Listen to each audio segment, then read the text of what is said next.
안 읽어요.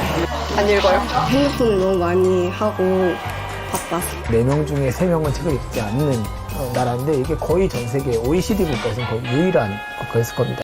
책을 읽지는 않지만 우린 하루 종일 무언가를 엄청나게 읽고 있긴 합니다. 주로 디지털 기기를 통해서죠.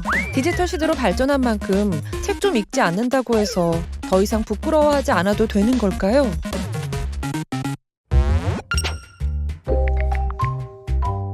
스마트폰 쓰는 사람이야 흔하디 흔하지만 메신저도 아니고 SNS도 아니고 오직 스마트폰 메모장에만 쉬지 않고 메모하는 남자.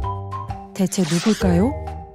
오늘의 유머에서 문혜주 씨라는 필명으로 공포괴담을 써서 최근에는 출판까지 하게 된 신인 작가입니다. 출판한 거의 모든 이야기가 이 스마트폰에서 나왔거든요. 스마트폰으로 써서 이 글이 문학이 될 줄은 생각도 못했죠. 웹소설의 장점 중에 가장 큰 장점이 댓글이라고 즉시소통. 종이책은 즉시소통이 안 되잖아요. 일단 제가 그렇게 쓰면 엉망진창의 글이 나와서 오리잖아요.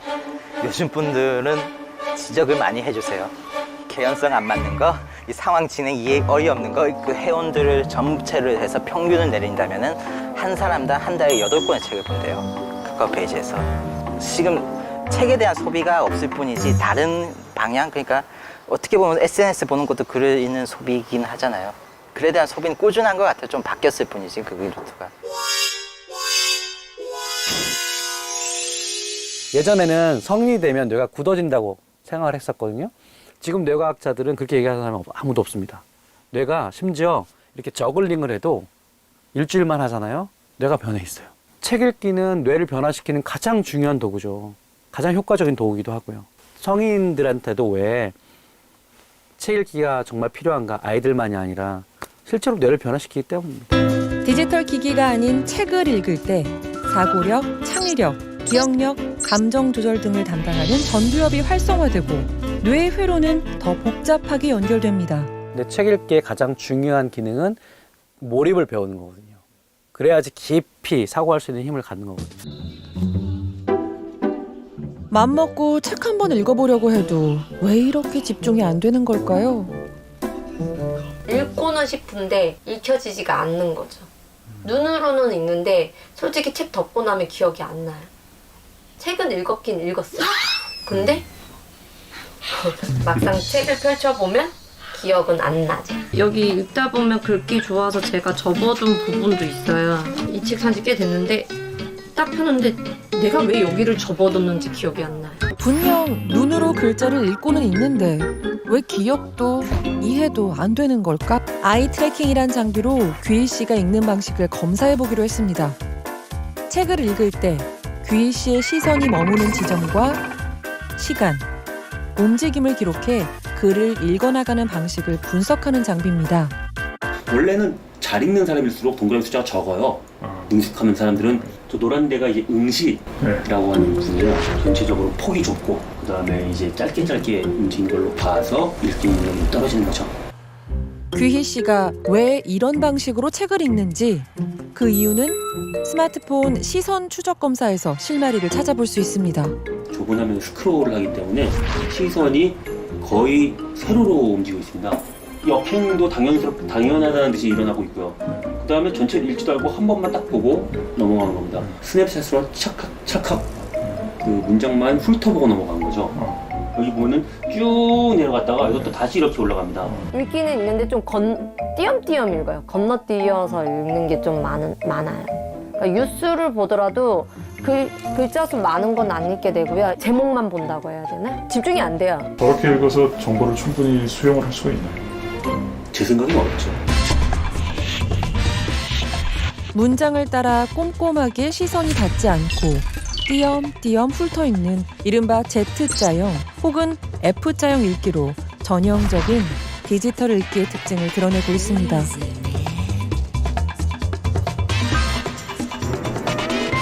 독서하지 않으면 독해력이 점점 떨어지고 난독의 상황에 빠지게 됩니다. 그러니까 책을 읽으려고 시도해도 실패하고 이런 실패의 경험이 반복되면은 결국에는 책을 아예 읽지 않는 상태가 되고 이 문제가 점점 더 심화되는 양상을 보일 수 있습니다.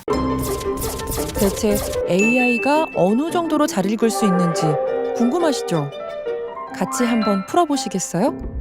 알렉스는 남성과 여성 모두가 사용하는 이름으로 여성의 이름 알렉산드라의 애칭인 동시에 남성의 이름 알렉산더의 애칭이기도 하다. 문맥을 고려했을 때 다음 문장의 빈칸에 들어가기에 가장 적당한 말을 고르시오. 알렉산드라의 애칭은 땡땡이다. 정답은 1번 알렉스입니다. 맞히셨나요? 제작진은 중학교 2학년부터 고등학교 2학년까지 총 175명에게 일본의 AI 도로보군이 푼 9개의 독해 문제를 풀어보도록 했습니다. 요즘에 AI 잘 알죠? AI가 풀어내는 문제도 있고 AI가 풀지 못하는 문제도 있어요. 이 중 1번부터 4번까지는 AI가 잘 맞히는 문제입니다. 문장에 어떤 예를 들면 뭐 빈칸이 있다든지 아니면 간단한 로직, 간단한 논리로 이렇게 유추할 수 있는 그런 스타일은 이제 인공지능이 지금 굉장히 사람보다 오히려 뭐 잘하면 잘할 수 있는 그런 상태에 이르는 거고요. 우리 학생들의 결과는 어떻게 나올까요? 1번부터 4번까지는 우리 학생들의 읽기 능력이 도로보군보다 못한 것으로 나타났습니다. 알렉스가 정답인 2번 문제는 30%의 학생들이 틀렸습니다. 질문을 이해 못했어요. 저도 이해를 못했어요. 이해를 못해요? 1번부터 4번까지는 AI라고 해서 인공지능이 쉽게 풀었던 문제라고 합니다. 풀어하실 필요가 없어요. 이게 문장에서 다 나와 있길래 되게 쉬울 줄 알았고 그냥 다 맞겠지 하고 내가 만점자인가 이렇게 생각하고 풀었는데 한 개 맞았어. 저희도 이렇게 많이 틀렸는데 AI는 정말 똑똑하다고 생각했어요. 혹시 독서 같은 거 책 잘 읽어요? 일주일에 일주일에 한 번씩? 그럼 책을 자주 읽네요? 어디서 그냥 있거든? 거짓말 치지 마. 내가 본 적이 한 번도 없는데 한 번도 있거든? 전 세계 만 15세 학생들의 학업 성취도를 평가하는 피사 테스트. 그중 읽기 분야의 점수가 심상치 않다는데요. 2006년에는 1등을 했거든요. 근데 문제는 2006년에 1위를 한 이후에 지속적으로 이 읽기 능력의 국가 랭킹이 떨어지고 있습니다. 가장 큰 특징은 1, 2 수준인 하하 수준의 아이들이 굉장히 크게 늘어납니다. 그래서 하하 수준, 2 수준 이하의 아이들이 전체의 32.9%에 이르게 됩니다. 이것은 3명의 아이들 중에 1명의 아이들은 교과서를 읽고 이해한다거나 어떤 교과학습을 정상적으로 수행하는 것이 불가능해집니다. 주제를 설명하고 있었습니다. 우리의 주인공은 역마살이 있어서 아무리 한 곳에 머무려고 해도 떠돌아다닐 수밖에 없는 운명이었다. 그때 손이 든 학생이 선생님, 그 역마살이요? 왜? 어느 부위예요? 라고 물어보더라고요. 교과서 같은 걸 읽었을 때 중심 내용이 뭔지 요약을 해서 말을 해보자. 작가가 무슨 얘기를 했니? 이렇게 얘기를 했을 때 중심 내용을 얘기할 수 있는 학생이 별로 없어요, 한 반에. 인터넷에 검색어만 넣으면 다 나오는데 최신의 정보가 다 나오는데 그거 왜 내가 힘들게 읽어야 돼요? 유튜브 보면 다 정리해서 설명해 주는데 이런 식인 거예요. 우리의 어떤 지적 능력이나 추론이나 뭐 글짓기, 이해하기 이것도 이제 우리가 기계보다 낫겠지라고 이제 안심할 수 있는 시대는 이제 곧 막을 내릴 것 같아요. 고3 여고생 4인방의 대화가 의외입니다. 베르나르 베르베르 소설 있어 얘들아. 그거 읽어보고 싶어. 이게 진짜 재밌대. 이거 영어? 아니요? 이거 뭐지? 주연이가 이걸로 독서통을 놓고 싶은데 열었는데 짱 재밌대 진짜. 재밌게 읽었던 책에 대해서 대화도 하고 서로 읽었던 책을 권하는 친구들. 무려 고3이라는 절친 4인방이 주말 오후를 함께하는 법. 놀랍게도 책 토론입니다.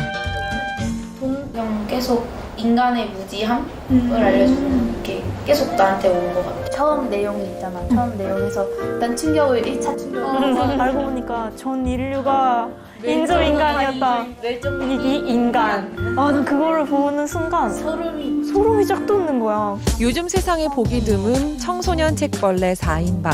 비결은 같이 읽기. 홍천여고는 독서 동아리 활동이 활발하기로 전국에서도 이름난 학교입니다. 제가 원래 이 독서 토론 하기 전까지는 내가 말하는 게 틀리면 어떡하지 라면서 되게 불안함을 갖고 있었고 말하는 걸 좀 두려워했었는데 이거는 약간 답이 정해져 있지 않고 비경쟁이고 해가지고 제 의견을 이렇게 솔직하게 말하는 거에 대해서 두려움이 없어졌어요. 같이 독서 공동체 같은 저런 습관을 만들고 대화를 하고 이럴 수 있는 계기가 있어가지고 저기서 익숙해져가지고 책 읽는 게 너무 좋아 계속 해야 되겠다 이렇게 해서 이제 하는 거거든요. 큰 흐름을 저 같이 읽기로 만들어야 된다. 소셜한 독서가 필요하다라고 생각합니다. 스마트폰을 오히려 책 모임의 도구로 적극 활용해보기. 카카오톡으로 책 모임을 많이 해요. 그러니까 예를 들어서 친구들도 책 좋아하는 친구들 있잖아요. 책 한 권을 같이 읽자고 약속을 하는 거예요. 인상 깊었던 부분을 옮겨 적은 걸 올려도 되고 그럴 때 그냥 페이지를 찍어도 되죠. 그렇게 해서 시간을 한 30분 정도만 나눠도 굉장히 집중이 잘 돼요. 책을 정한 다음에 친구들 몇 명 더 모았어요. 한 30페이지까지만? 30페이지가 딱 1챕터라서 가볍게 그냥 챕터 하나만 읽어보고 얘기를 하자 이렇게 말을 하고 금요일 10시에 모여서 얘기를 했습니다. 친구들도 다들 저랑 비슷한 생각이었던 것 같아요. 왜냐면 제가 이제 하자고 했을 때 반응들이 다 너무 좋았고 왜 해? 뭐 이런 얘기 없이 그냥 나도 하고 싶었는데 한번 해보자 약간 이런 반응들이어서 책을 너무 어렵게 안 생각하는 시절. 서울지의 권장요소 100번을 제일 피해야 됩니다. 저도 고전과 명절을 읽혔단 말이에요, 처음에. 그리고 반전체 학생들에게 똑같은 책을 읽혔어요. 보통 그러면 크게 망합니다. 훌륭한 책을 권하면 원래 훌륭한 애들만 읽는 거구나. 근데 교실에는 대기만성형인 학생들이 많이 있단 말이에요. 굉장히 좋은 추천도서 목록을 확보하십시오. 초등학생이라면 어린이 도서관의 추천 목록도 괜찮고 중학교라면 이민수 선생님이나 아니면 송수진 선생님 전남 광주의 중학교 독서교사 후보인인 설태 선생님이 만든 목록 고등학생이라면 최고작 선생을 만드는 조사들 또는 전국 도구교사 모의 독서교육공과의 물고방 목록 한 번에 50권을 사면 효과가 아주 적습니다. 일주일에 2권씩 사서 꾸준히 한 3년 정도 놓고 한마디도 애한테 읽으라는 얘기를 하지 않고 이걸 실행하면 아이가 책을 읽는 확률이 되게 높아집니다. 책과 친해지는 방법.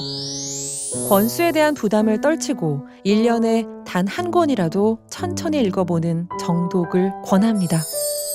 그러니까 저는 다독하는 스타일은 아닌 것 같아요. 좀 책을 깊이 읽는 것 같아요. 그래서 정독이라는 단어가 맞는 것 같고요. 천천히 요즘 시대에 어울리지 않는 말인데 천천히 읽으려고 해요. 그러다 보니 뭐 1년에 몇 권을 이상을 읽어야겠다 이런 다짐을 안 하려고 노력하고요. 왜 그런 얘기 있잖아요. 친구가 되려면 시간이 걸린다고. 책과 친구가 되려면 시간이 걸려요. 빠르게 스크롤하며 이글저글 널뛰듯 읽지 않고 몰입의 재미를 느끼고픈 열망이 있다면 너무 거창한 목표는 세우지 말고 아주 가벼운 마음으로 책 한 권 같이 손에 들어보는 게 어떨까요?